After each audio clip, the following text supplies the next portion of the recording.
Bismillahirrahmanirrahim. Assalamualaikum warahmatullahi wabarakatuh. Alhamdulillahirrahmanirrahim. Wassalatu wassalamu ala asyrafil anbiya'i wal mursalin wa ala alihi wa sahbihi ajma'in amma ba'du. Pertama dan yang paling utama, mari kita panjatkan puji syukur kehadirat Allah Subhanahu wa taala yang telah memberikan nikmat dan kesempatannya sehingga kita bisa berkumpul di ruang Zoom meeting ini. Pada kesempatan kali ini, saya akan menyampaikan materi seminar yang berjudul Pencegahan Fraud dalam Bisnis UMKM sebagai pemenuhan tugas dari mata kuliah akuntansi forensik dan audit investigasi. Nah, sebelumnya saya juga ingin mengucapkan kepada teman-teman semua yang telah memberikan kesempatan kepada saya untuk menjabarkan materi pada seminar hari ini. Nah, baiklah, untuk mempersingkat waktu, mari kita mulai seminar hari ini.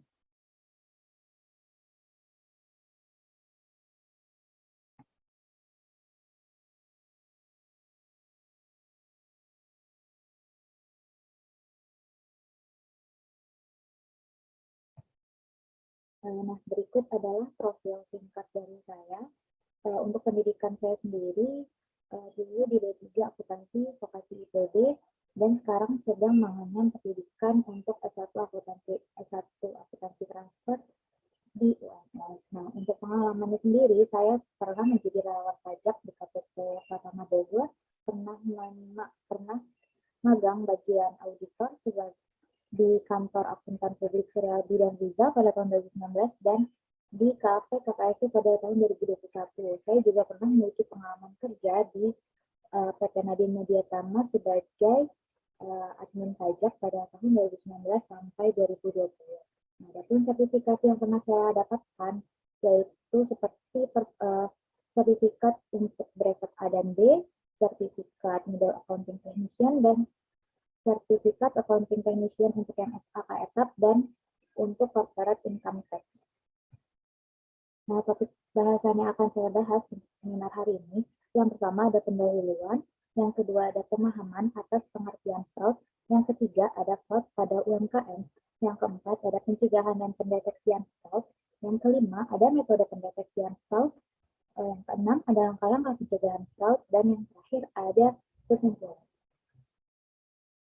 Nah, sebelum kita ke materi intinya, yaitu tentang pencegahan fraud dalam bisnis UMKM. Di sini saya mau memberikan gambaran terlebih dahulu mengenai pertumbuhan industri mikro dan kecil menurut sumbernya itu dari Badan Pusat Statistik. Nah, berdasarkan data yang sudah saya tampilkan ini, ya bisa dilihat ya teman-teman bahwa industri mikro dan kecil mulai dari periode 2017 sampai 2019 yang ditunjukkan di tabel tersebut, ini menyatakan bahwa rata-rata pertumbuhan industri mikro dan kecil ini naik tiap tahunnya sebesar 33%.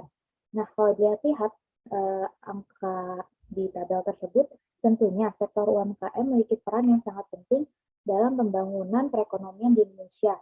Perkembangan UMKM saat ini sangat pesat dan selalu update, sehingga membuat pelaku usaha harus bekerja ekstra untuk dapat mengundang pelanggan agar dapat bersaing dengan pelaku usaha lainnya. Sehingga pelaku usaha ini dituntut untuk kreatif dalam mengembangkan usahanya. Usaha yang berkembang dan dapat konsisten ini juga sebenarnya itu harus diimbangi dengan mengatur keuangan maupun manajemen internal yang baik.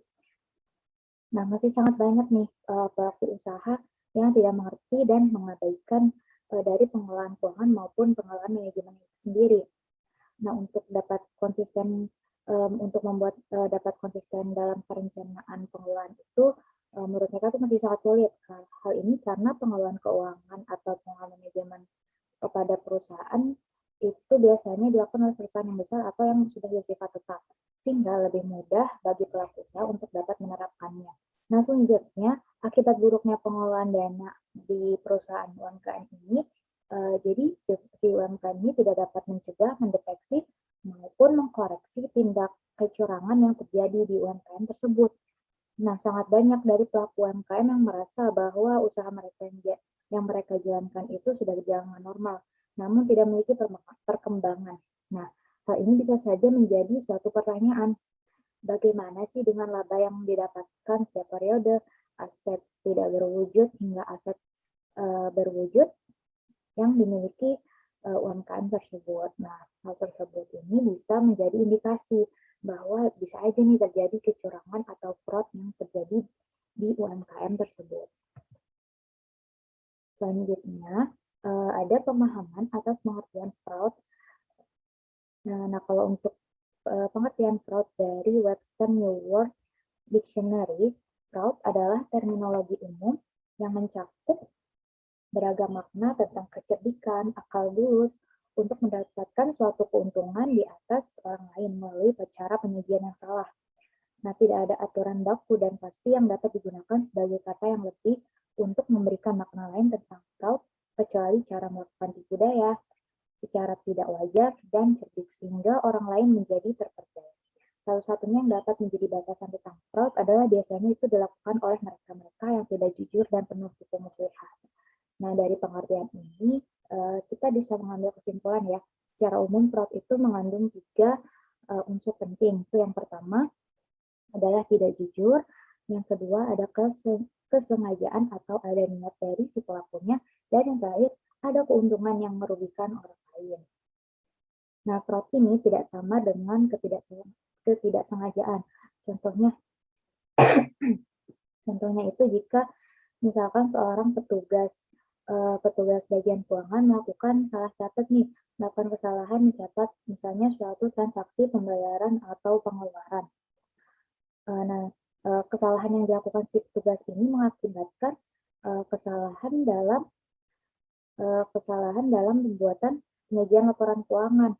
Nah, menurut teman-teman di sini, apakah ini termasuk ke dalam fraud? Belum tentu, karena tidak ada niat atau unsur kesengajaan dari si petugas keuangannya tersebut. Jadi, hal ini tidak bisa dikategorikan sebagai fraud. Namun, beda kasus lagi. Kalau misalnya kesalahan dalam mencatat transaksi yang dilakukan si suatu petugas itu dilakukan dengan sengaja dan ada tujuan khusus yang hendak dia capai. Kayak misalnya untuk mempertinggi nilai pengeluaran atau penjualan dari organisasi yang dia tempati. Nah, dengan harapan selisihnya itu bisa si petugas bagian keuangan ini untuk mengambil bagian atau mengambil keuntungan pribadi. Nah, kalau seperti itu, baru bisa dikatakan sebagai fraud.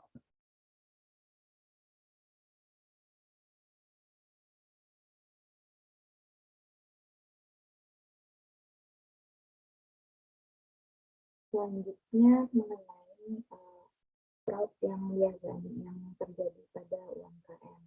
Nah, fraud ini tak kenal diskriminasi. Usaha kecil hingga besar tak lepas dari paparan risiko fraud. Namun, usaha kecil biasanya lebih rentan karena cenderung memiliki sedikit kontrol anti-fraud daripada perusahaan besar.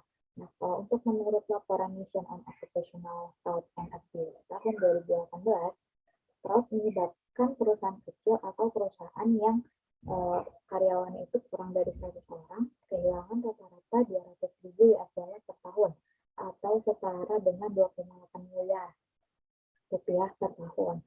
Nah, angka tersebut ini belum termasuk kerugian intangible. Jadi akibat dari fraud ini menyebabkan kerugiannya yang sangat besar ya.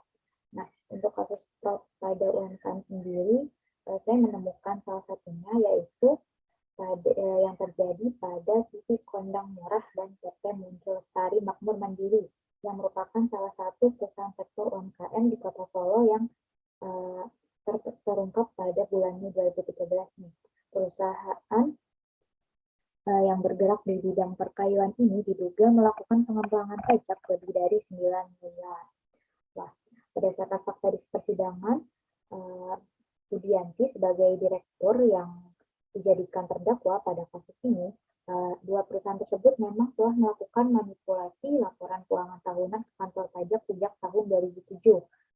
Nah, perbuatan itu membuat negara kehilangan pendapatan dari sektor pajak hingga lebih dari 9 miliar. Lumayan ya, padahal hanya dari dua perusahaan saja negara bisa mengalami kerugian hingga 9 miliar.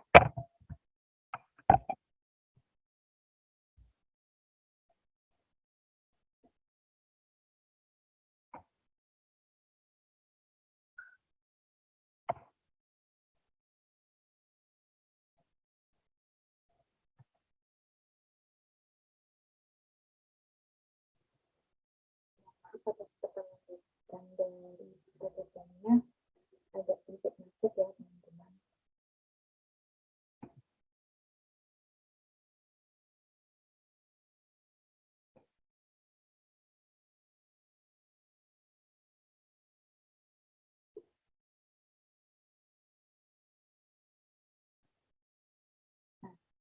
Saya lanjutkan yang selanjutnya, yaitu skenario fraud yang umum terjadi pada UMKM. Nah, untuk membuat kontrol anti-fraud sendiri merupakan hal yang tak bisa ditawar jika ingin mencegah kerugian. Nah, sebelum membuat, setidaknya pemilik bisnis atau pemilik UMKM perlu mengenali apa saja nih skenario fraud yang umum terjadi pada usaha kecil menengah atau pada UMKM itu sendiri. Nah, biasanya nih, yang pertama, sudah saya rangkum menjadi 4 poin. Yang pertama adalah pencurian uang cash. Pencurian uang ini bisa terjadi melalui skimming, pencurian, dan fraudulent disbursement, atau karyawan mencairkan dana tanpa seizin pihak yang berwenang. Umumnya para pelaku tidak mencuri dalam jumlah besar sekaligus, tapi tindakan ini dilakukan terus-menerus selama belum terdeteksi, sehingga uang yang dicuri ini akhirnya mempengaruhi kondisi keuangan dari perusahaan itu sendiri. Nah, yang kedua itu ada penggelapan gaji. Nah, kalau menurut dari laporan National on Occupational Fraud and Abuse pada tahun 2014, sebanyak 27% penggelapan gaji terjadi di semua usaha dalam berbagai ukuran dan terjadi 2 kali lipat pada usaha kecil. Nah, pemilik usaha kecil dan menengah harus memiliki pengetahuan tentang sistem payroll dan menegakkan akuntabilitas terhadap personal accounting dalam setiap bulannya. Nah, kompleksitas dari sistem payroll itu meningkat seiring dengan perkembangan usaha. Pemilik harus konsisten nih mengawasi dan memperbaiki kekurangan sistem payroll secara berkala agar tidak terjadi lagi kasus penggelapan gaji. Nah, yang ketiga, biasanya yang fraud yang terjadi pada UMKM itu adalah pembuatan faktur palsu. Nah, metode fraud ini sebenarnya makin lama makin populer di kalangan usaha kecil dan menengah. Modusnya itu biasanya pelaku membuat supplier palsu, lalu menguras uang dengan mengeluarkan faktur dengan sejumlah pembayaran yang ditujukan untuk supplier palsu tersebut. Bisa pula pelaku mengambil uang yang seharusnya itu dibayar ke supplier yang sebenarnya. Nah, oleh sebab itu pemilik usaha atau pemilik UMKM itu seharusnya benar-benar mengetahui siapa saja supplier mereka dan mengawasi setiap faktur yang dikeluarkan. Lalu untuk yang keempat atau yang terakhir ada online banking. Usaha kecil ini tidak akan lepas dari peran online banking ya teman-teman. Popularitas sistem perbankan ini meningkatkan peluang dana yang ditransfer pada rekening perusahaan untuk yang salah satu atau yang tidak seharusnya. Ditambah lagi risiko paparan cybercrime. Pemilik usaha ini perlu menjadwalkan pertemuan rutin dengan tim yang terkait dengan sistem pembayaran online untuk memantau semua uang yang ditransfer masuk atau keluar. Nah, mungkin dari selain dari 4 poin ini ada skenario fraud lain yang bisa terjadi pada UMKM karena dari data yang sebelumnya disebutkan bahwa untuk fraud yang terjadi pada sektor yang kecil menengah itu lebih besar terjadi daripada di perusahaan-perusahaan besar. Nah, untuk selanjutnya ada pembahasan mengenai pencegahan dan pendeteksian fraud. Nah, di poin-poin pembahasan ini saya akan bahas peran strategis akuntansi forensik, metode pencegahan, peran auditor dalam pencegahan, dan pengungkapan fraud dan standar auditor internal. Nah, tidak ada organisasi yang terbebas dari fraud karena permasalahan ini pasti berputar lagi ke masalah manusia. Oleh karena itu perlu upaya pencegahan yang dapat mengurangi terjadinya fraud itu sendiri. Peran penting dari auditor dalam memerangi fraud itu mencakup upaya pencegahan, pendeteksian, dan melakukan investigasi fraud. Nah, pencegahan fraud ini merupakan upaya terintegrasi yang dapat menekan terjadinya faktor penyebab utama, penyebab fraud atau fraud triangle, yaitu yang pertama, memperkecil peluang terjadinya kesempatan untuk berbuat kecurangan. Yang kedua, memberikan tekanan kepada pegawai agar ia mampu memenuhi kebutuhannya. Dan yang ketiga, mengeliminasi alasan untuk membuat pembenaran atau rasionalisasi atas tindak kecurangan yang dilakukan.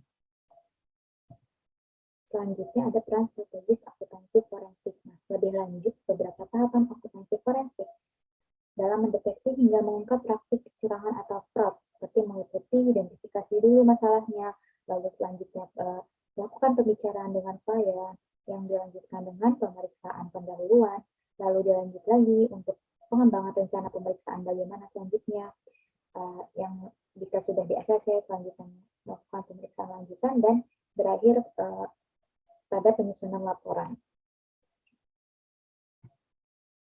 Nah, adapun metode pencegahan yang bisa atau yang lazim dilakukan oleh beberapa manajemen yang sudah melakukan anti fraud itu kira-kira ada tahap-tahapan seperti penetapan kebijakan anti fraud, lalu yang kedua ada prosedur pencegahan baku yang pada dasarnya ini komitmen manajemen dan kebijakan suatu instansi atau organisasi merupakan kunci utama nih dalam mencegah dan mendeteksi fraud.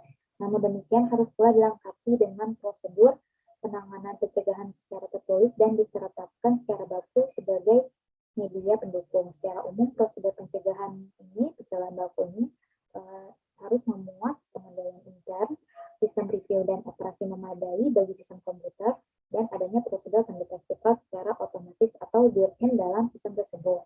Lalu, untuk metode pencegahannya itu ada pada implementasinya itu sendiri dan ada pada teknik pengendaliannya.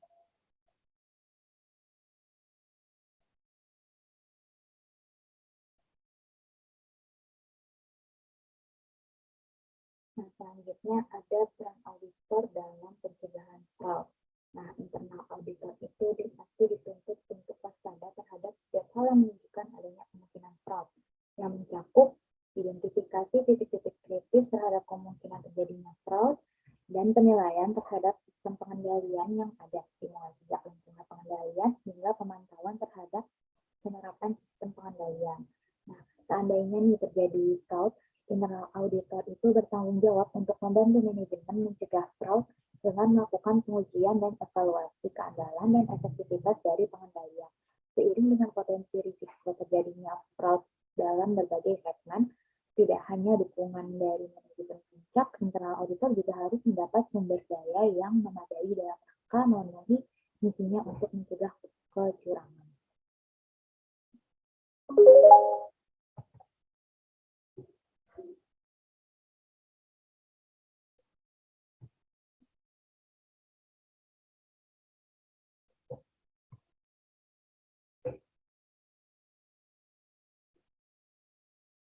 Nah, selanjutnya,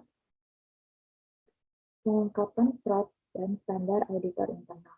Standar pelaksanaan audit ini menyarankan bahwa auditor melaksanakan penugasan dengan penuh kehati-hatian atau di professional care dalam setiap perencanaan audit, pelaksanaan audit, dan penyusunan laporan auditnya. Untuk pelaksanaan di professional care ini, standar menegaskan beberapa hal berikut bisa dilihat di poin-poin sebelah kiri. Yang pertama itu, auditor harus mampu menjawab keraguan profesional. Keraguan profesional itu apa sih? Keraguan profesional itu suatu upaya atau tantangan yang mencakup keingintahuan dan pengujian kritis atas bukti audit yang diperoleh oleh auditor. Lalu yang kedua, auditor harus mengumpulkan dan mengevaluasi bukti secara objektif untuk menetapkan kecukupan dan keandalan bukti auditnya. Mengingat bukti yang dikumpulkan itu dan dievaluasi selama pelaksanaan audit, maka keraguan profesional ini harus dapat diuji selama proses pelaksanaan audit. Nah, yang terakhir, auditor tidak boleh memiliki asumsi bahwa manajemen itu tidak jujur, ataupun misalnya tidak diragukan kejujurannya. Jadi, tetap harus objektif dalam menguji. Auditor itu nggak boleh puas hanya jika bukti yang diperoleh mereka tidak mencukupi, hanya karena mempunyai keyakinan bahwa manajemen tersebut jujur. Jadi harus berdasarkan bukti-bukti audit yang diperoleh. Selanjutnya mengenai metode pendeteksian fraud. Nah, ada beberapa hal yang dapat kita lakukan untuk mendeteksi fraud yang bisa terjadi di bisnis UMKM yang mungkin teman-teman audiens di sini jalani. Nah, yang pertama itu ada melakukan internal audit secara periodik. Salah satu hal pertama yang bisa dilakukan untuk mencegah fraud atau korupsi yang terjadi dalam perusahaan yang dilakukan oleh karyawan itu adalah dengan memfungsikan internal audit secara preventif.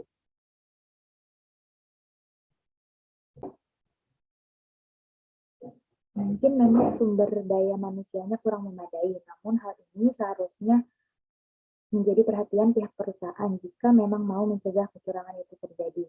Karena begitu pentingnya, maka ada baiknya perusahaan melakukan training khusus untuk menjadi internal auditor bagi beberapa karyawan yang dianggap berkompeten.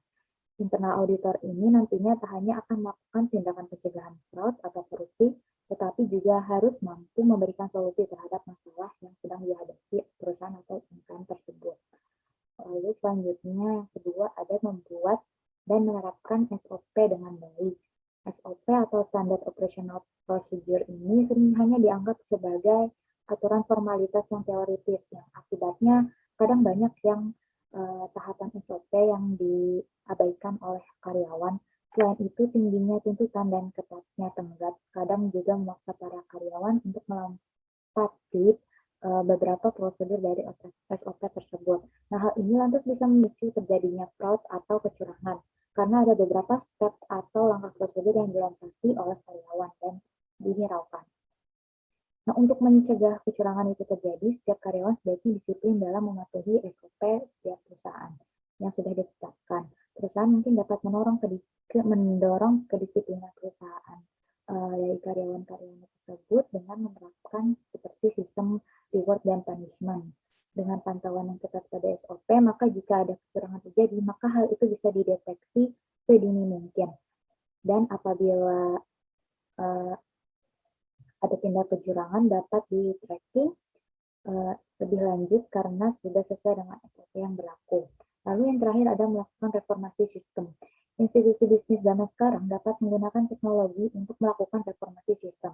Dengan sistem yang lebih transparan, terutama pada sistem pengelolaan keuangan, maka akan menyebabkan tindak korupsi di dalam perusahaan. Sebagai contohnya, penggunaan aplikasi pencatatan transaksi yang bernama Accurate Online. Setiap transaksi yang masuk ataupun keluar dapat dikontrol dengan transparan oleh pemilik UMKM atau pemilik bisnis ataupun oleh auditor internal dari perusahaan tersebut. Nah, Accurate Online ini juga punya sistem seperti approval atau persetujuan, yang mana setiap transaksi sebelum dilakukan itu ada approval atau persetujuan dari pihak tertentu. Jadi dengan fitur approval ini akan memudahkan untuk tracking setiap transaksi dan meminimalisir terjadinya tindak kecurangan atau korupsi.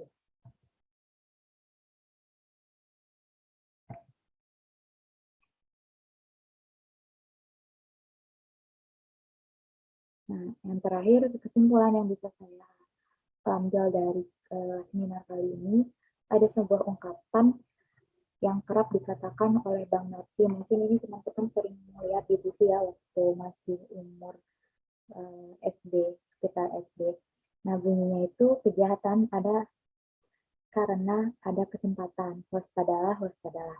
Nah, fraud ini juga bisa terjadi karena adanya peluang yang terjadi dalam perusahaan. Untuk mencegahnya ada banyak solusi yang bisa kita lakukan yang sudah saya sebutkan di sesi-sesi sebelumnya. Nah, sekian presentasi seminar hari ini yang bisa saya sampaikan. Semoga ilmu yang saya berikan dapat bermanfaat bagi teman-teman semua. Selanjutnya akan saya lanjut dengan sesi tanya jawab dari audiens.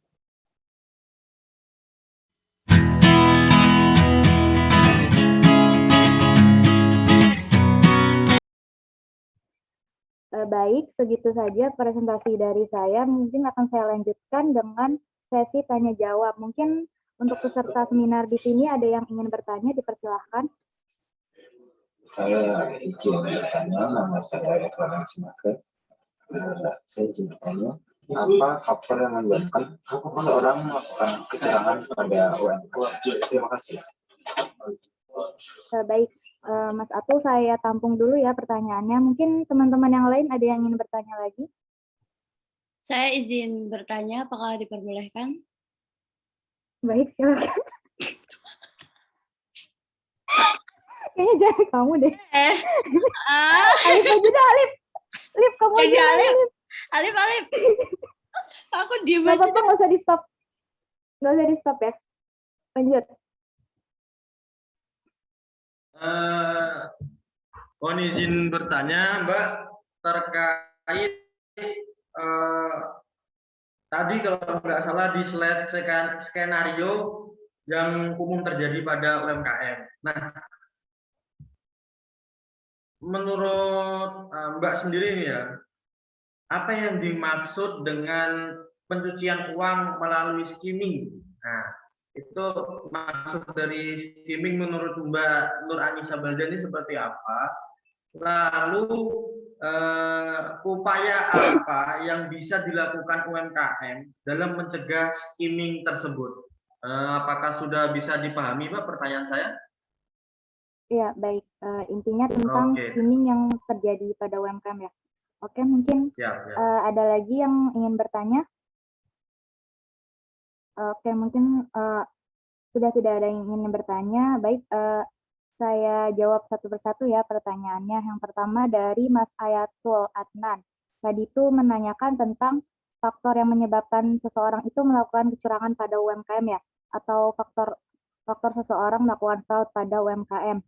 Nah, pemicu perbuatan fraud ini pada umumnya merupakan gabungan dari, biasanya tuh ada dari motivasi dan kesempatan. Nah, motivasinya bisa berbentuk kebutuhan ekonomi, kemudian biasanya lanjut menjadi keserakahan, sedangkan lemahnya pengendalian intern dari suatu lingkungan yang tidak lagi menghargai kejujuran, memberikan kesempatan orang ini makin besar untuk berbuat fraud atau kecurangan.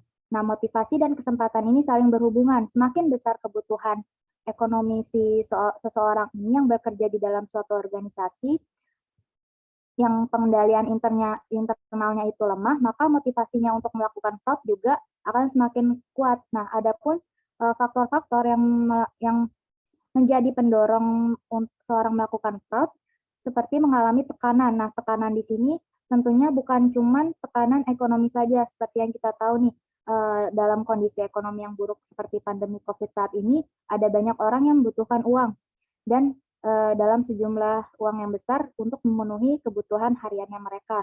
Nah, saat penghasilan yang didapat ini kurang, pelaku akhirnya nekat nih melakukan penyelewangan dana pada laporan keuangan perusahaan demi memperkaya diri lewat jalan pintas. Lalu faktor pendorong yang lain, seseorang bisa melakukan fraud itu karena menemukannya peluang. Nah, jadi kalau menurut teman-teman di sini, para pelaku aksi fraud itu di perusahaan umumnya adalah orang yang sifatnya jahat sebelumnya, maka salah besar, karena penyelewengan dana itu justru dipicu karena adanya peluang yang terbuka lebar.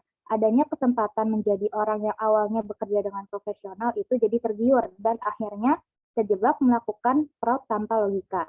Biasanya itu kesempatan atau peluang muncul lantaran pengontrolan keuangan di dalam sebuah perusahaan sangat lemah. Namun bisa juga terjadi ketika di pemegang kekuasaan dalam hal finance justru menyalahgunakan wewenang dan terbiasa menipu laporan keuangan. Peluang yang terbuka terus-menerus membuat jumlah fraud yang dilakukan makin besar dan akhirnya perusahaan bangkrut. Nah, selanjutnya saya mau menjawab pertanyaan dari Mas Alif untuk slide skenario umum yang terjadi pada UMKM yang dimaksud dengan skimming pada pencucian uang. Nah, jadi skimming ini itu salah satu jenis penipuan yang masuk dalam metode phishing atau salah satu ancaman kejahatan yang dilakukan dengan cara mencuri data penting orang lain. Jadi merupakan tindakan pencurian informasi kartu kredit atau debit dengan cara menyalin informasi yang terdapat pada strip magnetik kartu tersebut secara ilegal, termasuk nih antara lain seperti data bank seperti nomor rekening, data ATM seperti nomor kartu dan PIN, serta data kartu kredit seperti nomor dan jenis kartu kredit, serta PIN dan lain sebagainya. Nah, modus dari skimming itu sendiri dilakukan dengan berbagai cara. Misalnya dari mesin ATM nih, pelaku menempelkan alat skimmer pada slot kartu ATM. Nah, alat ini tuh bisa merekam data dari strip magnetik kartu korbannya, sehingga pelaku dapat menduplikasi kartu nasabah. Nah, modus skimming iseng selanjutnya yaitu dari mesin Electronic Data Capture atau EDC yang biasa terdapat di kasir-kasir toko penjualan, toko perbelanjaan. Nah, dalam hal ini ada dua metode dalam melakukan skimming pada mesin EDC, yaitu dengan menyematkan alat skimmer khusus pada mesin EDC. Jadi sama kayak modus yang dilakukan pada alat mesin ATM ya. Nah, gimana sih supaya kita bisa menghindari skimming ini, terlebih lagi pada pelaku usaha UMKM. Nah, yang pertama, jangan memberikan data atau informasi kartu kepada orang lain. Lalu ubah PIN secara berkala dan hindari yang menggunakan PIN dengan nomor atau huruf yang mudah ditebak. Kayak misalnya jangan menggunakan inisial, jangan gunakan tanggal lahir, nomor telepon, atau kombinasi. Nah, yang ketiga, tutupi tangan ketika menekan nomor PIN di ATM maupun mesin EDC, sehingga tidak bisa dilihat orang lain. Lalu keempat, memeriksa lembar slip transaksi, cocokkan laporan transaksi dengan transaksi yang dilakukan. Lalu yang kelima, jangan pernah menandatangani slip transaksi yang kosong. Dan yang keenam yang terakhir, perhatikan kondisi mesin ATM sebelum melakukan transaksi. Apakah ada kejanggalan seperti kabel yang terlepas atau ada yang berbeda? Ya, sebab salah satu bentuk operasi skimming bisa dilihat dari janggalnya keadaan fisik sebuah mesin ATM. Bisa dikarenakan ada mesin skimmernya yang dipasang pada mesin ATM tersebut atau pada tombol angka nih yang terdapat pada mesin ATM-nya. Nah, kira-kira seperti itu jawaban dari saya. Apakah menjawab Mas Alif dan Mas Ayatullah? Terima kasih saudari Nurhanisa.